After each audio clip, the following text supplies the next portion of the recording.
Lovely to see everybody. Helen and Jean, Grace, welcome everybody. Okay, and Hala. Okay, thank you. So welcome everyone to Conversations on COVID-19 webinar series. I'm Hala Ali, the coordinator of Eastern Alliance for Global Health Partnerships. These webinars take place on Fridays at 12 p.m. GMT, 1 p.m. Irish time. And every week we host experts from healthcare and global health fields to discuss various aspects of the COVID-19 pandemic. We are delighted today to co-organize this webinar with the Development Studies Association of Ireland's Nutrition and Health Study Group. DSAI is a network and space for dialogue between development researchers, policymakers, and practitioners. Today's topic is malnutrition across the spectrum and the increased health risks during the COVID-19 pandemic. A recording of this webinar will be available on our websites and YouTube channels, Irish Global Health Network and Eastern Alliance for Global Health Partnerships. Live streaming is also available right now on our YouTube channel, Irish Global Health Network. If you have any questions during the webinar, please use the question and answer feature in the bottom of the screen.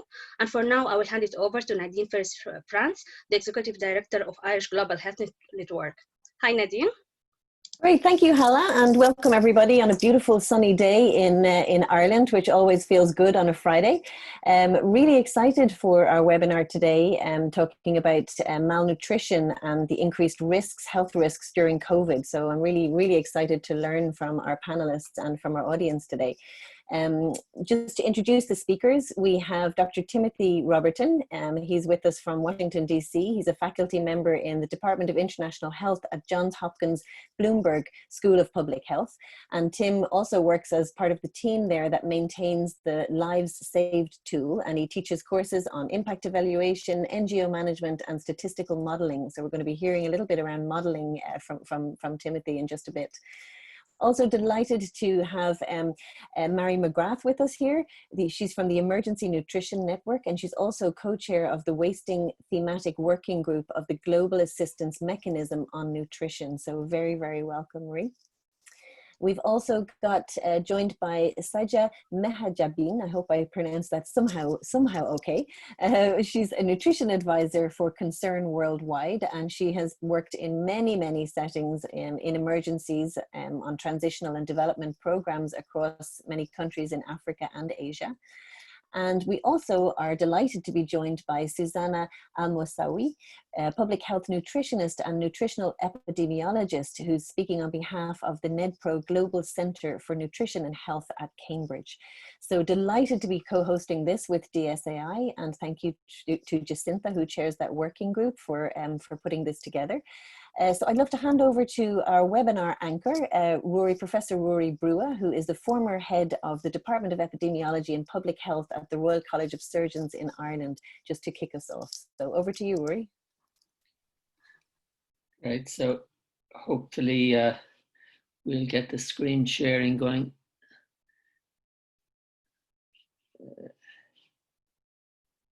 Is the screen sharing there? Yep, it's perfect, Rory. Right. Thank you, Nadine. So today's theme, nutrition, malnutrition, and food supply, looking at that more broadly, is an issue that we've actually briefly touched upon in two earlier webinars, the one on the UN responses, and more recently when we looked at some of the indirect effects of COVID-19. Here, most of you are familiar with this slide, and we've just done a comparator between last week and this week in terms of cases, deaths, and how these proportion to the populations of these countries. And we see that, as usual, we have Brazil and India, a high middle income, low middle income country, and then a selection of African countries. And they all show increasing rates of cases and deaths, but also, as we suggested, tests per million population is one indicator of capacity, and they're all ramping up their capacity to test. South Africa particularly, though we did question whether testing is an appropriate way for Africa, where most of the diagnoses are going to be syndromic diagnoses. So this is a slide we've had up twice before, and Tim will recognize it because twice we've actually used the pre-publication version of Tim's paper, which I see now is out in the publication version in Lancet Global Health. And here we're just focusing on we've got the 3 scenarios for deaths from children and from mothers. And I think the title of the slide is important, and I think I took that from Tim's paper, that modelling studies are not predictors of what will happen, but they're scenarios to enable governments to target their responses. And the 3 scenarios are there on the right. The first is if there's only small reductions in health workers and supply chains, and small reductions in people accessing health services. The second, if there are major reductions. And the third, if you include lockdowns that prevent people traveling at all. And we can see the scale of the scenario there, 2,300,000 deaths predicted by 12 months. And we had included this before, the causes of deaths. And I think Tim can talk to this, that actually wasting and protein energy malnutrition would account for not only 21% of deaths, but would be an underlying factor of deaths from a range of other causes. So you have the up-to-date reference there of Tim's paper. Now, what I thought, I'm conscious that each week we talk about Africa, and we only talk about Africa. And I have noticed there's been a participant from India over several of the webinars. And I thought we should put up this paper here, which is looking at the impacts on healthcare and nutrition in India from COVID-19. And whereas in Africa, we tend to think particularly about malnutrition, protein and energy malnutrition. But what the authors here draw attention to is the impact of the pandemic locally on glycemic, on sugar control, increases in diabetes, cardiovascular conditions, low physical activity, and the shift in the nature of the food intake. And that these contributing to obesity, and all these are factors which are risk factors for poor outcomes from COVID-19. And then there are the indirect impacts of the pandemic on the national control programs, which we've looked at in Africa. And I think the common theme that comes across, I think we can emphasize it every week, is the impact, the disproportionate impact on the poor, on the slum dwellers. And in fact, some of the papers in this edition of Lancet Global Health are citing Tim's paper. So where are we going? Next one. I showed this slide before, and it's just worth putting up again. And this has, on the vertical slide there, we see the daily mortality from COVID. And the slide is to show 2 different factors at play here. First is the response and how effective the response is. And so the curves on the left there are where you have a very poor response or an unmitigated response to the epidemic, and you get these high mortality rates. But you see the mortality rates then vary depending on how effective the health care system is. So you have on the right there, with more effective healthcare systems, you get lower death rates. So that's a common factor to today's webinar and to other ones as well. So here was this is another slide that we showed. I think it's just worth drawing attention to again, which is just the links for poverty and vulnerable populations to the direct and the indirect impacts of COVID. And nutrition, food insecurity are in there. And they're in there at the bottom in terms of the comorbidities. Here is a new slide, and it's based on one of the papers in this global Lancet Global Health series, and it's drawing attention to 2 reports there on food crises. As we've touched on once or twice before, the perfect storm in terms of food crises hitting sub-Saharan Africa, the chronic problem of armed conflict and insecurity, and now the locust swarms in East Africa. And again, how movement restrictions, the way that they impact on people is particularly around food supply, also food imports, and the wage loss and barriers to accessing services. And this is how it's framed in this paper. The pandemic from COVID-19 is being followed by a pandemic of undernutrition.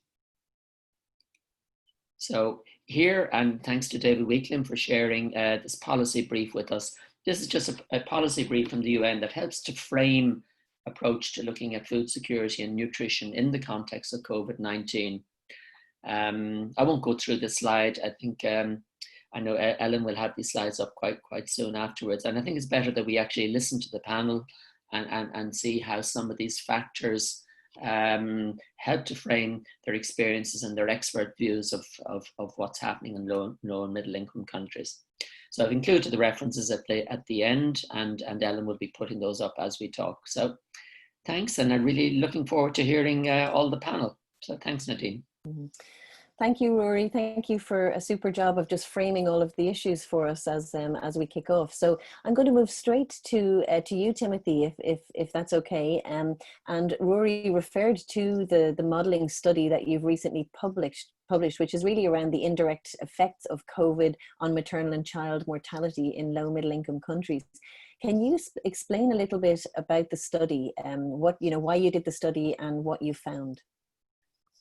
Yeah, well, thanks for inviting me to join this. This is really exciting, and thanks, Rory, for doing such a great job of introducing what I was going to talk about. I feel like I can now jump to the discussion of it a bit more, so that's great.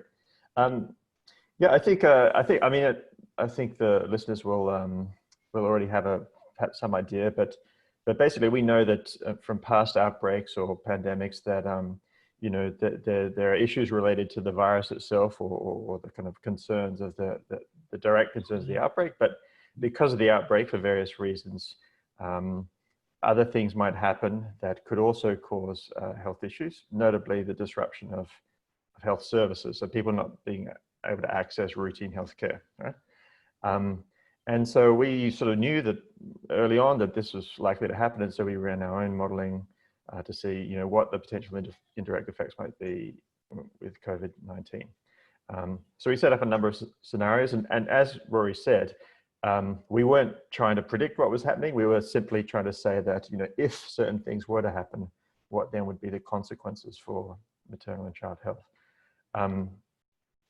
So we set up 3 scenarios of different severity, and we kind of left the duration of it a bit open because I think it's still unclear, how long the kind of shock is going to last for different countries, different experiences. In general, as we were doing it, we were thinking of 2 broad pathways by which the pandemic might indirectly affect child and maternal mortality. The first pathway, as I said, was around the disruption of health services.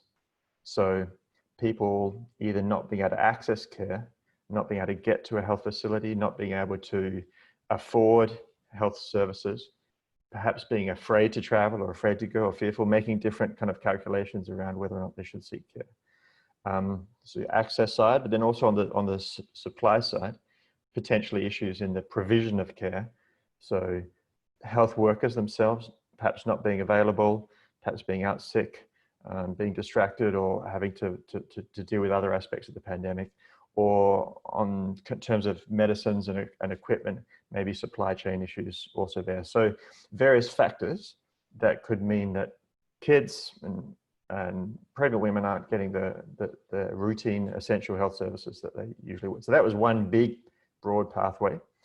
And the second pathway that we tried to examine, which I think we're going to unpack in this webinar, is the broader socioeconomic effects and how that might eventually lead to increased undernutrition in kids, and potentially overnutrition, as if we think about other factors.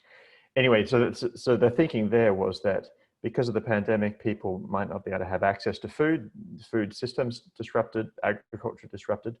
Also, people might have lost incomes or less potential for households to spend money on food. And so as a result of that, families are not able to access or afford food. That will result in kids perhaps not getting as much food, being undernourished.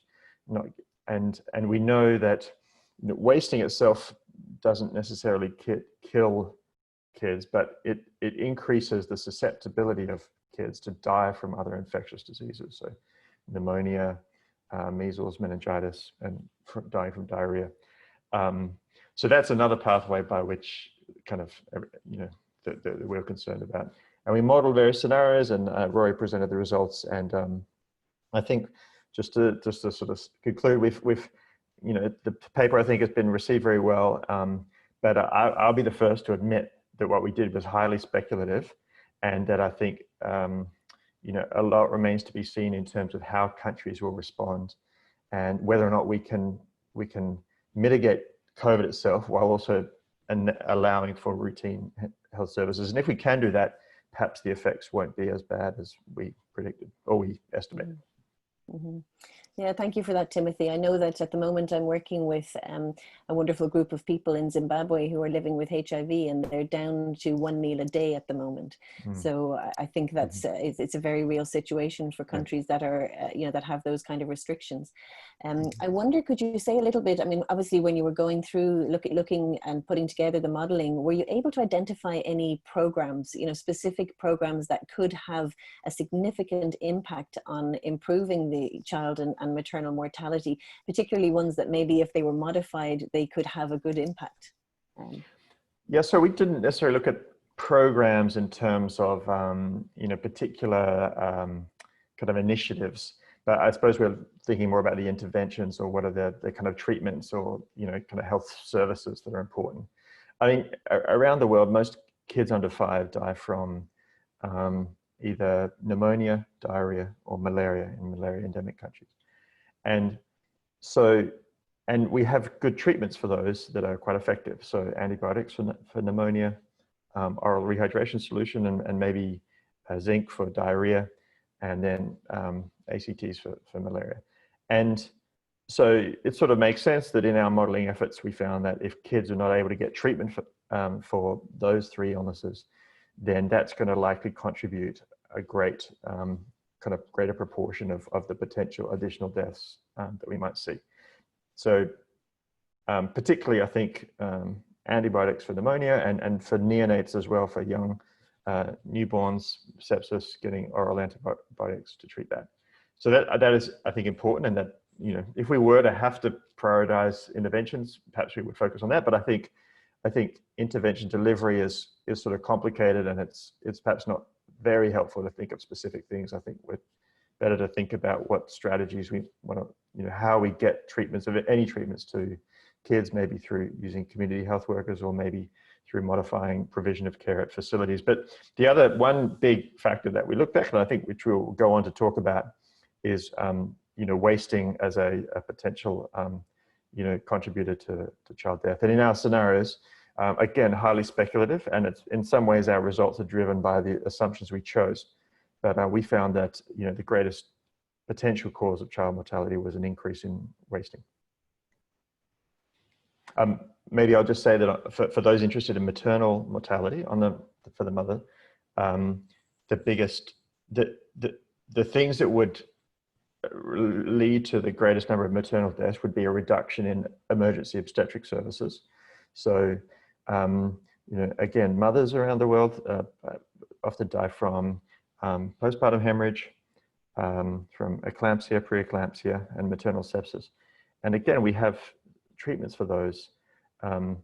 So if mothers who do experience a complication in childbirth, if they're not delivering at a facility or with a skilled birth attendant or with someone who can provide treatment for those, then they're more likely to die in childbirth.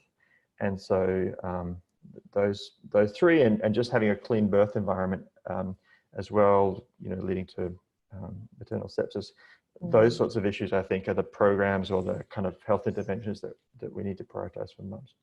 Yeah, thank you, Timothy. And I think we'll hear from some of the later panelists about some of those interventions as well. Just one last question for you, just coming in here from Niall Roach.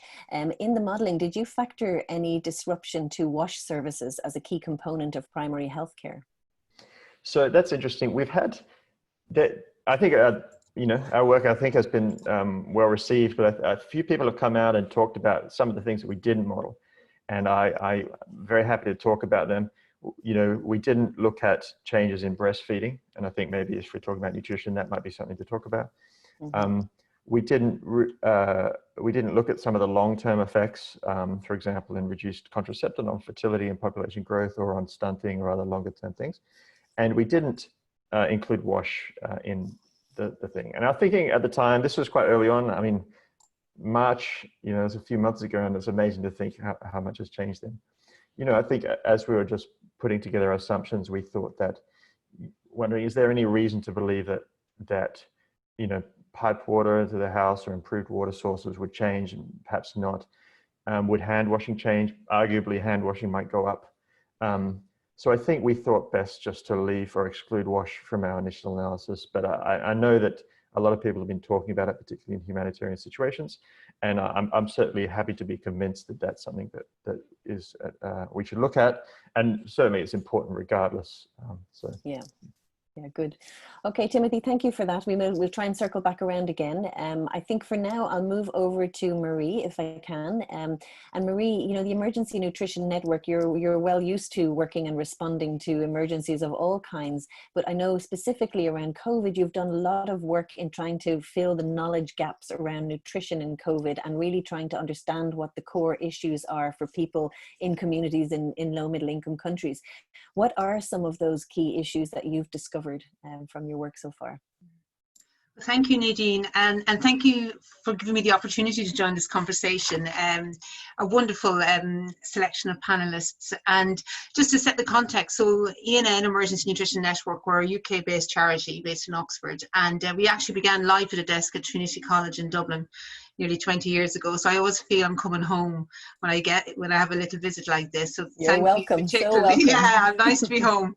And I'm going to really touch on the work ENN's been doing as part of this global technical assistance mechanism on nutrition that Nadine mentioned, where we're very actively supporting knowledge management, so real-time and longer-term learning, and then helping to develop consensus-based rapid guidance development for the really tricky programming questions that are coming up by those working on the front line in countries in the nutrition and COVID response.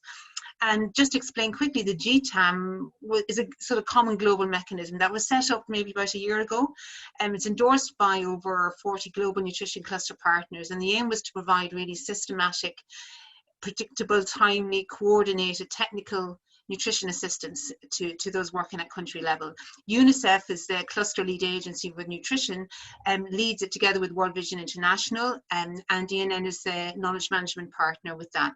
And it's really had to surge on COVID-19 and nutrition. So there's really been a big galvanized effort across NGOs, UN agencies, experts, practitioners. So I'm really reflecting some of the experiences of being part of that work. And just to say for ENN, our work has been supported indeed by Ireland, by Irish Aid, long time, and by Ellen Crook Foundation and by UNICEF. That's really allowed us to sort of step up on this front. So talking about challenges, multiple. I could go on forever, and I think Tim has touched on some of the key ones as well in his opening session. But you know, we're seeing disrupted food systems, agriculture, markets that are affecting the food security of families and really increasing the risk of undernutrition or making it worse for those who are already undernourished or wasted. The disrupted and sometimes suspended health and wasting treatment services has been a big factor. So partial or full closure of health facilities. There may be some health facilities which have been used as stabilization centres for children who have complicated wasting, may lack appropriate PPE. And so it's been a real struggle for programmers to do, well, how do we manage that? Do we admit them? Do we not admit them? We're actually getting reduced capacity because of the distancing required between beds. So actually you're reducing the capacity of these stabilization centres. Getting health workforce people who may have been involved in, say, wasting treatment, being repurposed where COVID is seen as a priority. So they've been taken out of sort of nutrition services. The health facilities may not have the necessary triage, and you may have outpatient centres for treatment of wasting, may not have sort of the screening, and so they're screening these children and they're saying, well, we screen them, but what do we do with them? Do we treat them separately or what? So it's really practical problems. The reduced access to treatment and facilities. So where you might have had a child coming every week for follow-up and getting a supply of ready-to-use therapeutic food as part of treatment, now is saying that you mustn't you mustn't attend or reduce frequency. And so programmers are trying to figure out, well, how often should we be coming in? How do you get that balance of risk between them coming and the exposure of risk, or them not coming for a long time and the risk of them deteriorating? So real challenges around that. And then how you screen children. Because, you know, a big thing around nutrition has been screening in the community, getting kids early. Now, if you're not able to do it, and things like using, even at a facility level, using scales carries risk. You talk about disinfecting scales, and the contact and the close contact with staff, and so also you're not getting the same community outreach, so you're not getting that contact or reduced contact to screen children. So it's been a real challenge. Well, how do we access those children, and what do we do in the meantime?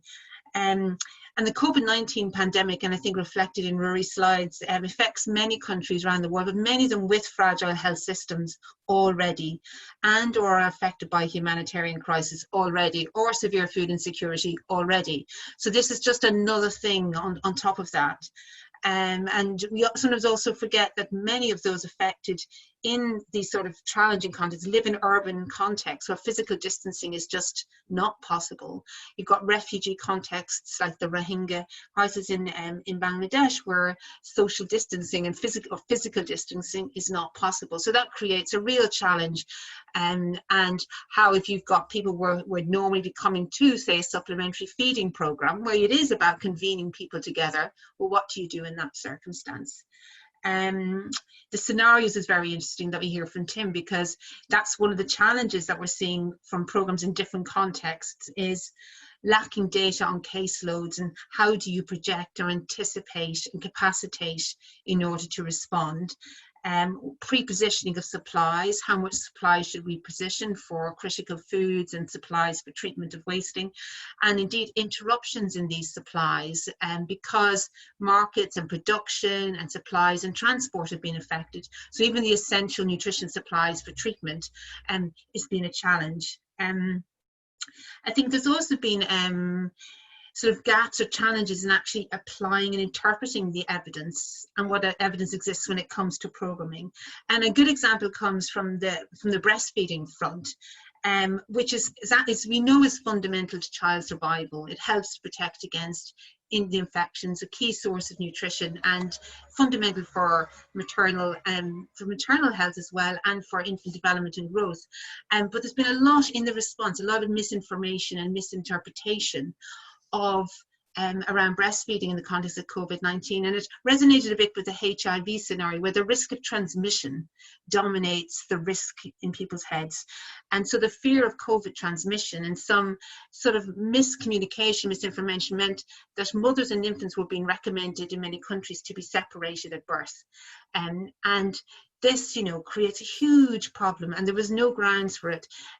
You could see where it was coming from, and so there's been a lot of action to try and address that, and work by WHO to generate frequently asked questions, lots of communication on this. But it just shows, with this so much evidence and so much information, the misinformation and who you go to is really, really important.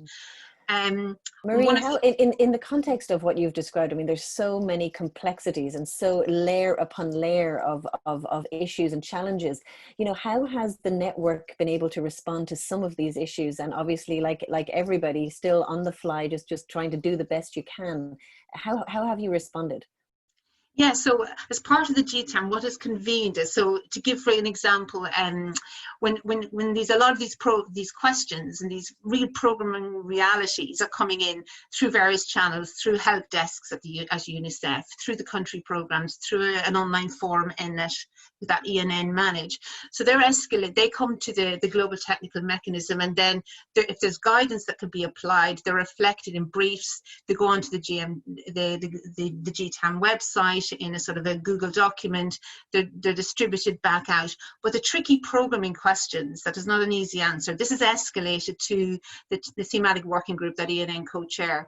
And so then we have a group of sort of advisors, experts from agencies, etc., who quickly convene and say, here's the question, okay, what are the benefits, the risks, what do we know, what could we apply? And we develop a quick peer consensus. We consult with externals like WHO, with experts, and we come up with a programming answer, which we then put out again. It may go into a brief, or it goes on to the GTAM website, and we disseminate it out. And also what has been formed is what's called, for several areas, so on wasting and also on infant and young child feeding and nutrition information systems, is a programming adaptations team. And this is just a small convened group, but we're actively constantly trying to find out what program adaptations are happening. We're in contact with field teams. Tell us what you're doing, because a lot of the innovation is happening on the ground. So people are learning by doing. And so we're actively capturing that and trying to create a feedback loop, and then sharing this in a sort of a live programming adaptations document.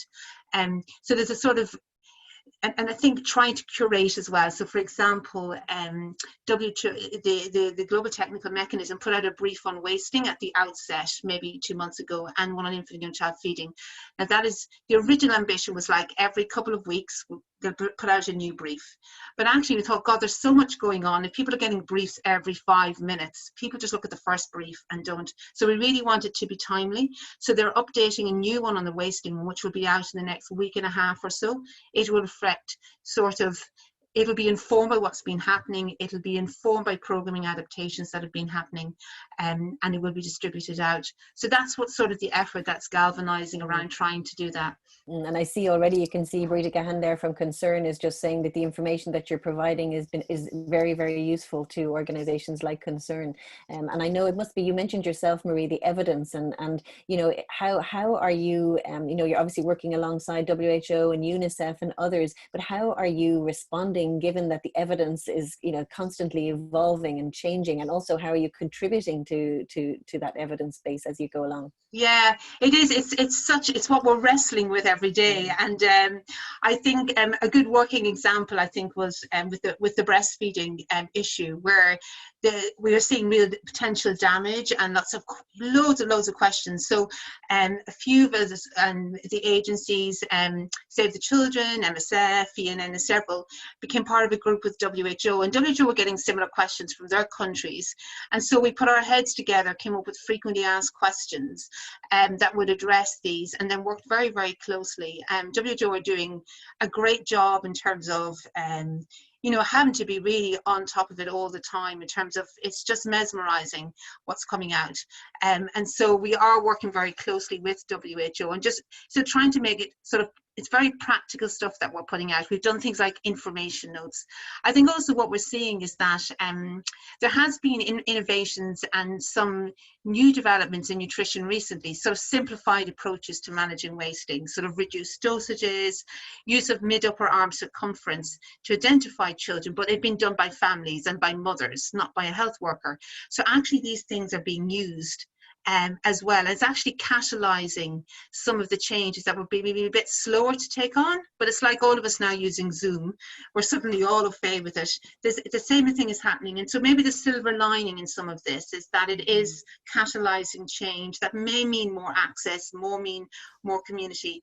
We're also seeing innovations around using mobiles and WhatsApp and remote. How do you remotely support a community health worker? How practical things like, if you were to ring up a mother, you can't access them, what are the 5 or 6 questions you could ask her that would help you identify, does she need to bring her child to a facility? Is this child at risk of, or is this child wasted or not, without you actually being able to see them or touch them? So really challenging things, but that's what we're getting people's heads together on, and then we put it out as an information note. And I have to say, you know, I think just to give an example, so Concern, who are very involved as part of the group, indeed they developed a guidance for their programming, which was really helpful for, you know, on COVID-19, and they shared that with the group, and we're like, God, great ideas in there, let's share that. So there's this constant loop, there's a real openness to learning, and to capture what is going on. Yeah, wonderful. Marie, thank you so much. That's really interesting. And many of the resources you referred to there, we've put in the chat box for people to access. And also just encouraging all the attendees to ask questions and to make comments as we go through. So I'm going to move, as you were speaking about concern, I'm going to move over to Sajia. And just to say, you know, obviously we're very familiar with Concern's work, and, you know, you're working among the work that you do, you work in many countries that face extreme poverty, high levels of malnutrition, combined with fragile health systems. What would you say has been the biggest challenge, or some of the biggest challenges for Concern relating to COVID, and how that's compounded the issues around malnutrition?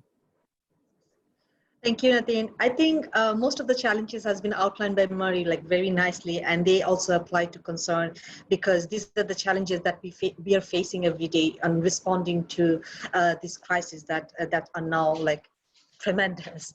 So one of the things that initially we struggled is to like ensuring that how we balance the health risk of COVID with the, you know, against the normal mortality risk that the children are facing every day due to malnutrition or vaccination, or, you know, other forms of illnesses. So making that balance was the first, actually, the thing that we struggled. Like, how can we ensure that we are not putting our staff or the children or the beneficiaries at risk, but also provide services to them and continue the services, the malnutrition services. So that was the first challenge that we faced. But fortunately, as Marie already outlined, that there was a very big, the global coordination mechanism worked very, very well, and it did a tremendous job in coming out with recommendations and guidelines within a few weeks even, and that actually also helped us to plan our responses.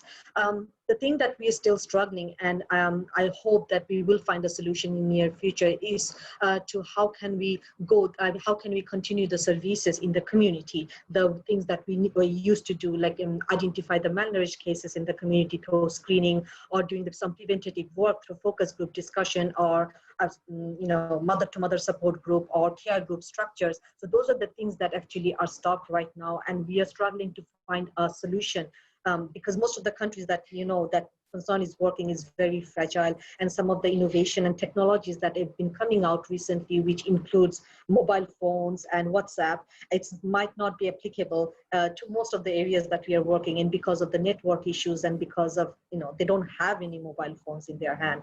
So we are still struggling to find out how we can ensure that the community-based services that we used to do, that ensured that we are kind of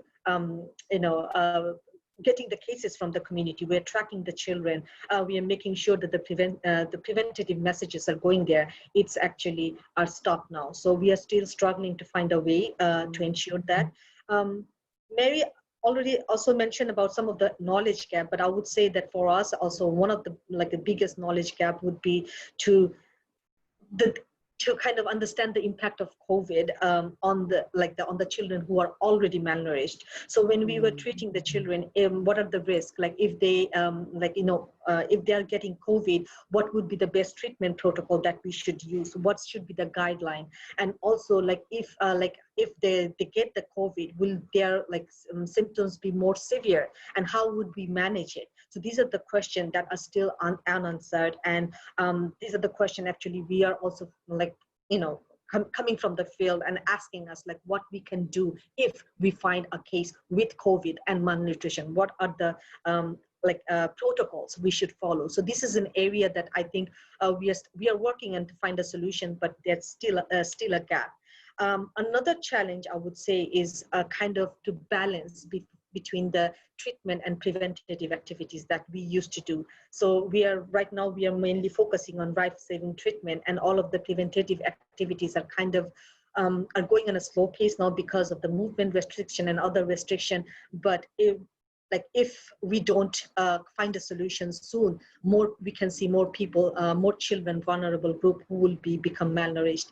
And above all, the fragile health system that we are working with, that they are not kind of prioritizing essential health and nutrition activities. So it's kind of very difficult for us to even talk to the government and make them understand the importance of the continuation of the essential services, and that's like how it would have an impact if we don't go for it. So these are actually some of the major challenges concern is facing right now. I can go on for like ever. I hear that. Yeah, so I'm gonna stop here.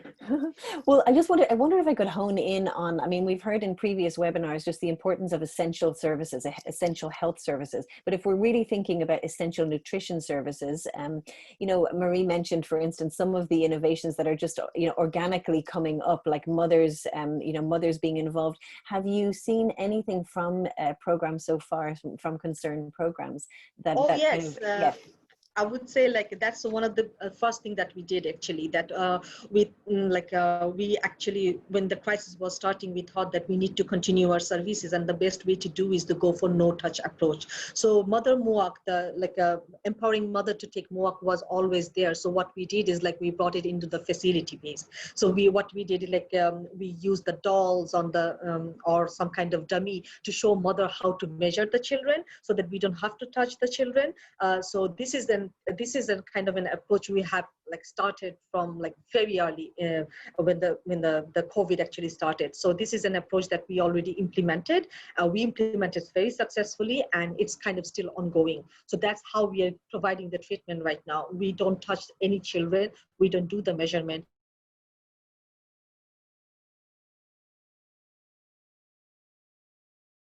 oh, I think we're losing connection with Sajia there. And there another she is. thing actually we initiated like in the beginning of the crisis, that we set up trial station in every health facility, so that we can identify the cases and isolate them according to the government protocol. So that's an area that we invested from the beginning, and yeah, it paid off. Wow. And Sajia, I know it's, you know, a strange question, but do you see any opportunities? Always, you know, this thing of looking at opportunities in crisis. Do you see any opportunities for attention and resources around nutrition, around malnutrition from this crisis? I think, I mean, like right now, the way the crisis is unfolding, I mean, if we want to respond now, the things that we need to do, like we can see many opportunities right now. For example, we are focusing on how to bring services more to the community, how to strengthen the health system, that they can predict and respond to services. So we knew it, but now we know that if we don't work on this, the future is, you know, very, very scary. So this is an opportunity for us to realize again that investing in system strengthening should be the priority in the fragile countries. Even in the fragile countries, the preparedness and response plan, the importance of data, the importance of predictive analysis, it's more than ever. And it's an opportunity for us to build the system, and through which we can respond to the future emergencies. And also the way we are adapting all of our program to make it more closer to the community, empowering the caregivers, so that they can actually take charge of the measurement and all these treatments. So this is an opportunity which we can continue even beyond COVID, and it's kind of empowering the community as a whole, and also at the same time strengthening the system so that they can respond further. So this is obviously a great opportunity where we can build the experience and just work on it. Yeah, thank you, Sajia. Thank you so much. I'm going to leave it there and hopefully come back around. And if I can move over to Susanna, where we're going to talk a little bit, about non-communicable diseases, particularly, and I know in Rory's slide, he mentioned that he put up that slide on India, but particularly in relation to conditions like diabetes and obesity, it doesn't get a lot of attention, particularly in low middle income countries, and yet incidence is increasing. And then particularly with the complications around COVID, how can we start to think a little bit more about the interaction of undernutrition, overnutrition? What are you seeing at the moment? Thank you, Nadine, for having me around here. So as far as non-communicable diseases and undernutrition and overnutrition, we've always known that these are major problems in low to middle income countries, but they're even more important now given the current pandemic. We know, as far as we have the evidence, that nutrition plays an important role in the immune system. And in the case of undernutrition and overnutrition, we often can miss cases of poor immunity because of the underlying health issues. So let's take the example of, for example, of overnutrition. This is something that's prevalent in a lot of the low to middle income countries, and it can easily mask nutritional, such as micronutrient deficiencies. And that could be a problem because we can assume an individual is healthy or simply is having an excess of calories and therefore potentially an excess of nutrient intake, when in actual fact they can be missing key micronutrients that can, or vitamins that can protect their immune system. And in the case of non-communicable diseases such as obesity and type 2 diabetes, things get even more complicated because not only does poor nutrition contribute to poorer health and increased susceptibility to the COVID-19 infection, what we also know is that once a person is infected, you have the issue of how to manage their diet in terms of improving or maintaining their glycemic response. So there are multiple issues to be considered, and in the case of low and middle income countries, it's becoming even more complicated because we do not necessarily have systems in place that can accurately measure the individual nutritional status. As most of the panelists highlighted, there are now issues with the way we can measure the nutritional status of children or adults in general, and we do not necessarily have tools to be able to see if a patient who's admitted into hospital is malnourished or not.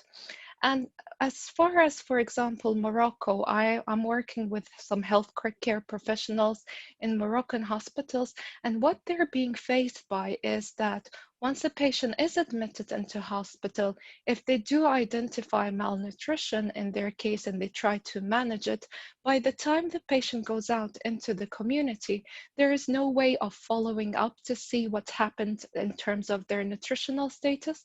And as has been highlighted in here, we're probably facing a future pandemic of malnutrition. So there is a lot of issues, and as I said, in these countries, the main issue is the lack of data. If we don't have data on the individuals and their nutritional status, how are we able to predict what could be the best solution in terms of managing their health or creating public health interventions? Thank you, Susanna. And I wonder, I mean, obviously these are things that you're thinking about within the institution at the moment. I'm just wondering, do you have any suggestions for strategies, and what should people be thinking about, and how can they be incorporating the thinking around non-communicable diseases into their nutrition programs and planning? I think the main priority is to not forget about nutrition. Often it is the case when patients are admitted into hospital or in general public health guidelines is to focus on treatment and managing the current problem, and nutrition gets secondary attention. So if we were to finally give nutrition its rightful place, we might be able to deal with the problem much better. And we are in desperate need of improved tools to be able to capture not only the dietary or nutritional status of the community or the country, but also of the individual. Because if somebody is able to come into the hospital and we know already from their nutritional status or analysis that they're lacking vitamin D, that they're lacking some key nutrients such as vitamin A, then we would be able to intervene correctly. But in the absence of these tools, it will be very difficult to design appropriate interventions. Well, thank you, Susanna. I think it's really good food for thought for us to be really just thinking about non-communicable diseases. It's something that's often an afterthought, especially when we're dealing with in the fire of responding. I wonder if I could, maybe Rory, I could just move to you and see if do you have any questions that you've been thinking about that you could ask our panelists. Thanks, Nadine. Two sort of related questions stimulated by what Mary was saying, but Sajia also talked to them. The first is they're both about balancing the risk of encouraging mothers and children to be visiting health facilities for essential services versus the risks of staying at home. And it sounds like, you know, the the risks of staying at home are greater. And is this something which needs to be addressed through communication strategies?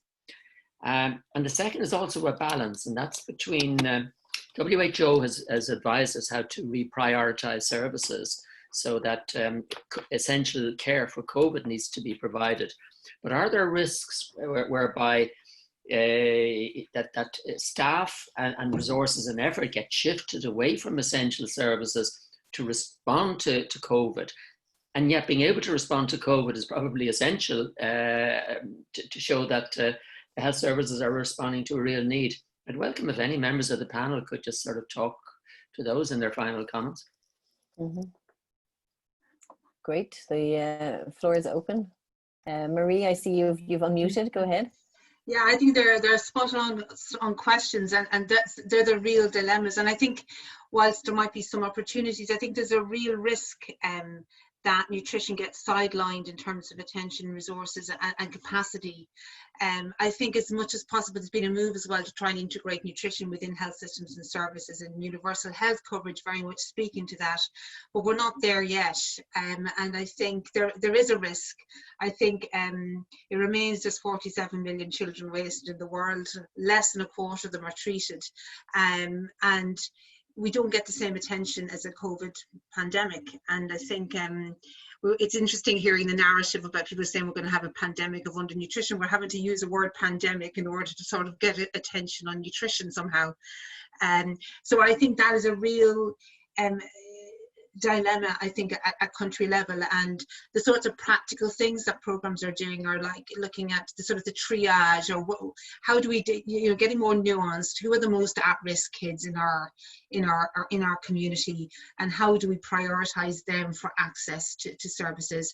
Whether it's a kid who is sick or whether it's an infant that's born low birth weight, they're marked as a risk infant. We need to make sure there's a pathway of care for them.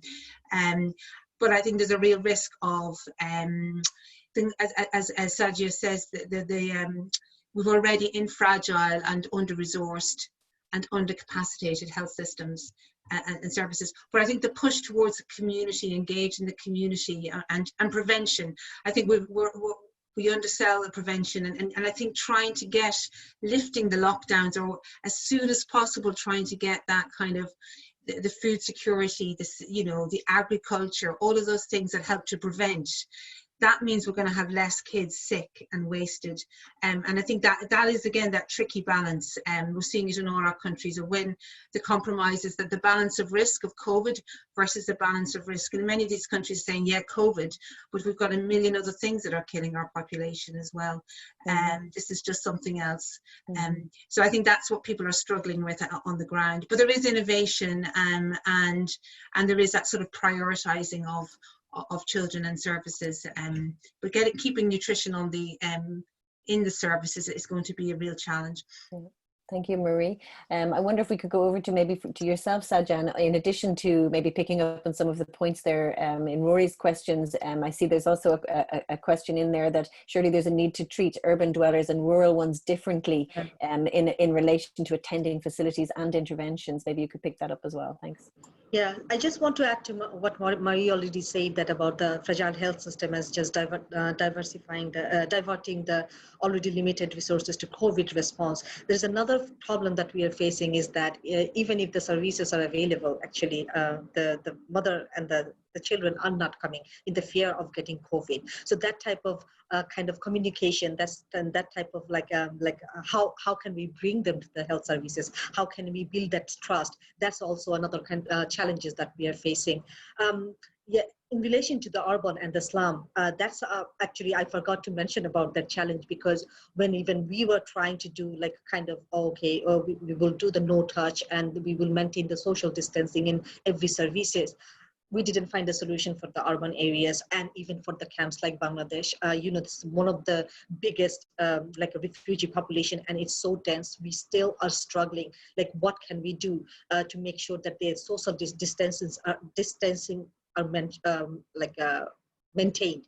And also like the way we are saying that, okay, if you have a COVID and if you have mild system, you should be isolated in your home. But if you look at the camp situation or the slum situation, it's not possible. It's not feasible. We still don't have any answer to that question or any solution to that problem. Like how can we make sure that in the slums or in the camps that we are working in, we can maintain the IPCs. So that's still we are struggling to find a solution to.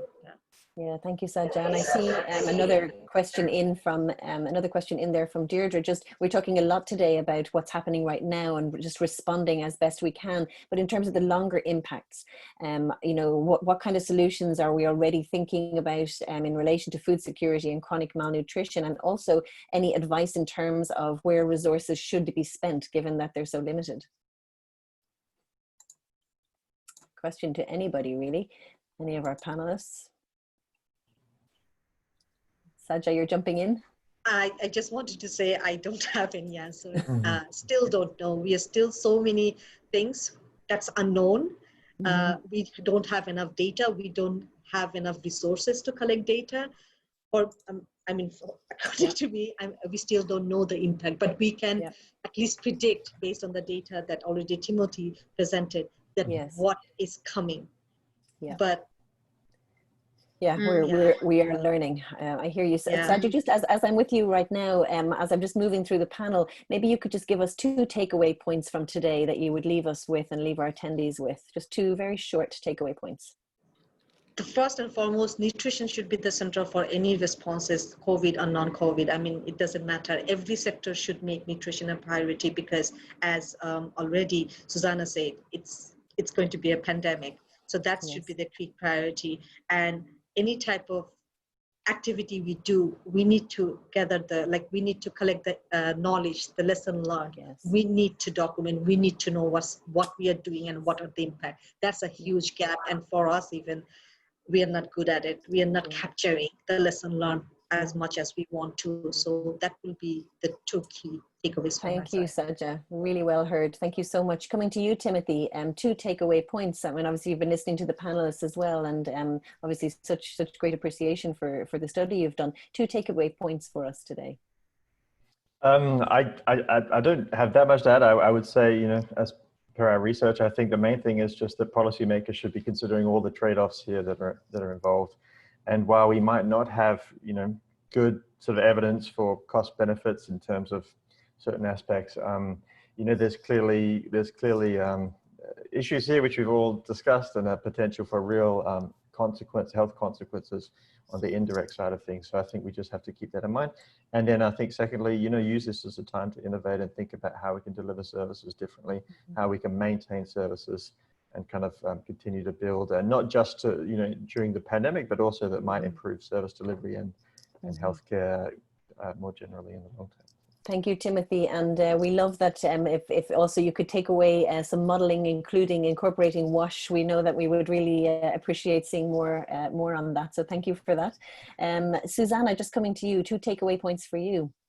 I think the main takeaway point is that nutrition should be moving away from simply being a supportive tool or field in the case of medical treatment and management, and should be given a rightful place as a primary important public health issue that needs to be considered. And secondly, that we need better tools to capture nutritional status in low to middle income countries, so we could have data to handle this problem. Very clear. Thank you so much, Susanna. And Marie, coming to you, just your 2 points for us to take away. Thank you. I think the first one is get involved. You know, I imagine there's a rich resource of people watching this or will be watching this. You can help. Go to the GTAM website. If you can help in terms of sharing or experience or capture, and also share what you're doing, share what you're, you know, share the networks, etc.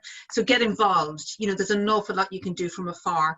And I think secondly, just, you know, reinforcing the need for us to highlight nutrition is a key thing. There's a UN Global Action Plan on child wasting being developed. There's going to be a country roadmap.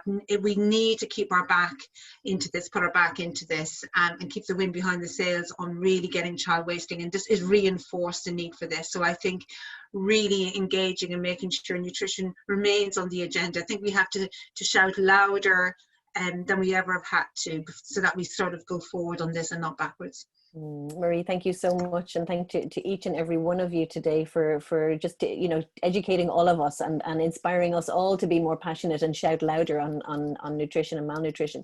Rory, I wonder if you have a takeaway point you'd like to share? No, we're good. Okay, excellent. Well, then I just want to thank our all of our speakers for an amazing panel today, and also particularly my colleague and friend Jacinta Green, who is the chair of the Nutrition and Health Study Group for DSAI, Development Studies Association of Ireland, who's co-hosting this with us today. Really important topic. Hala, I'll hand back to you. Okay, thank you. Thanks, Nadine, and thanks to our speakers for sharing all those useful inputs about the connection between malnutrition and the COVID-19 pandemic. We hope to see you again in one of our coming webinars. Also, thank you to the DSAI Nutrition and Health Study Group for co-hosting this webinar with us, and we look forward for more collaborations in the future. Next webinar will be about COVID-19 pandemic and disability, and it will be interpreted into the Irish Sign Language live during the webinar. If you have any questions, please send them to our emails. And thank you also to all of our attendees for joining and interacting during the webinar. We hope to see you again in our coming webinars. The recording of today's webinar will be available in our YouTube channels, our website, and newsletter as well. And don't forget to check our COVID-19 portal with the best and most updated information on the global health and COVID-19. Thanks again, everyone, and see you again next week. Bye. Stay safe. Thank you, everybody. Bye-bye. Thank you. Thanks. Bye. See you. Bye.